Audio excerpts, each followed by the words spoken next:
On dirait que... Oh non, je sais pas. Vous souffrez dans votre vie, c'est le lot de chacun. Tout le monde souffre dans sa vie, mais pourquoi est-ce que tout le monde souffre? À quoi sert la souffrance? La souffrance, ça vous oblige à vous tourner sur vous-même, à vous isoler et à vous demander ce qui se passe, à chercher la réponse à l'intérieur de vous. Et il se passe quoi quand on cherche la réponse à l'intérieur de soi? Eh bien, on réalise qu'il n'y a pas qu'un seul soi, il y a deux soi qui sont en nous.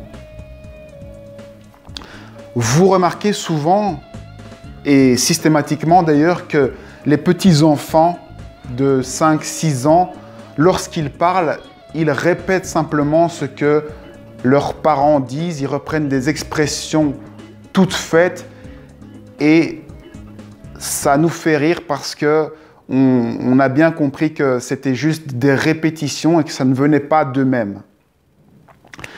Eh bien, en réalité, on pourrait encore rire maintenant de tout le monde parce que, au final, lorsqu'on est plus grand, on fait toujours la même chose. On répète des choses qu'on nous a dites de façon un peu plus évoluée, un peu plus subtile.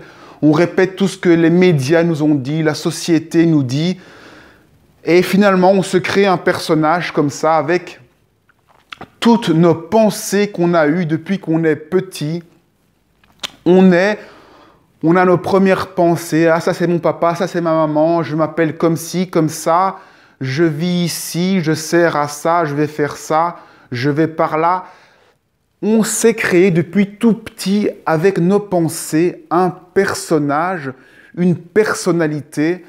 Et si à 5 ans, on se dit « ouais, cette personnalité en réalité, ce n'est que le copier-coller des parents, ce n'est pas une réelle personnalité », eh bien, en réalité, ce n'est pas mieux plus tard. Vous, à l'âge adulte, vous avez un complexe de pensée qui n'est rien d'autre que des répétitions de tout ce que vous avez entendu dans la société. Vous avez fait un mix de tout ce que vous avez entendu et vous vous êtes dit que c'était votre personnalité. À l'adolescence, vous avez eu des idoles dont vous vous êtes inspiré et puis vous vous êtes inspiré d'un grand patron qui vous a fait rêver et vous avez créé une personnalité parfaite pour correspondre à la société dans laquelle vous êtes. Et c'est pour ça que vous souffrez, c'est parce que ce personnage que vous vous êtes créé, il doit absolument répondre à la société, mais ce n'est pas vous. Vous êtes une autre personne, vous êtes une personne par derrière qui regarde tout cela et qui écoute tout ça. Vous êtes celui qui a les pensées. Il y a donc les pensées que vous avez et celui qui a les pensées. Lorsque vous entendez une petite voix dans votre tête qui dit « Ah, cette personne-là, elle est mal habillée », qui est cette personne qui entend cette petite voix?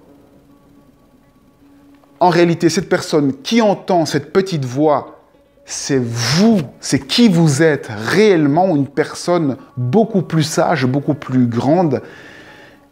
Et la petite voix, c'est vous-même, c'est ce personnage que vous vous êtes créé et qui est toujours en souffrance et en combat pour lutter, pour vivre et correspondre à l'image que la société veut que vous ayez de vous. C'est le masque de la société que vous êtes.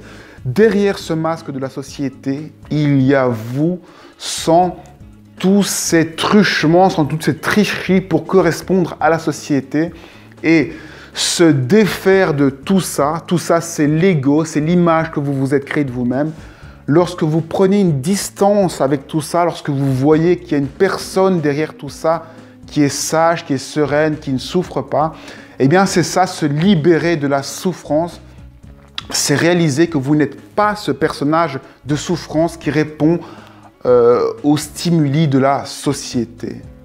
Si vous entendez parler de personnes qui s'éveillent ou qui sont en cours d'éveil, eh bien, c'est la réalisation de cette distance qu'il y a entre ce petit moi de pensée et d'ego et de souffrance que vous êtes et ce deuxième moi qui est plus sage, plus cohérent et qui ne fait qu'entendre et percevoir tout ce qui existe autour de vous.